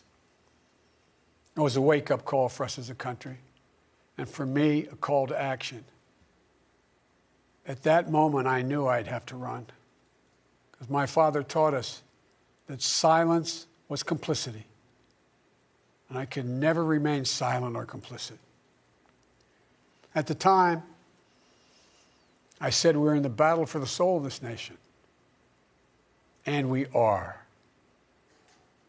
You know, one of the most important conversations I've had this entire campaign, it was with someone who was much too young to vote. I met with 6-year-old Gianna Floyd the day before her daddy, George Floyd, was laid to rest. She's an incredibly brave little girl. And I'll never forget it. When I leaned down to speak to her, she looked in my eyes and she said, and I quote, "Daddy changed the world. Daddy changed the world." Her words burrowed deep into my heart. Maybe George Floyd's murder was a breaking point. Maybe John Lewis is passing the inspiration. But however it's come to be, however it's happened, America's ready, in John's words, to lay down, quote, "the heavy burden of hate at last," and to end the hard work of rooting out our systemic racism. You know, American history tells us that it's been in our darkest moments that we've made our greatest progress, that we found the light.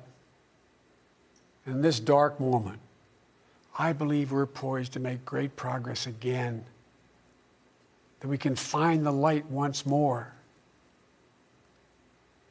You know, many people have heard me say this, but I've always believed you can define America in one word: possibilities. The defining feature of America: everything is possible. That in America, everyone, and I mean everyone, should be given an opportunity to go as far as their dreams and God-given ability will take them. We can never lose that. In times as challenging as these, I believe there's only one way forward. As a united America, united in our pursuit of a more perfect union, united in our dreams of a better future for us and for our children, united in our determination to make the coming years bright. Are you ready? I believe we are.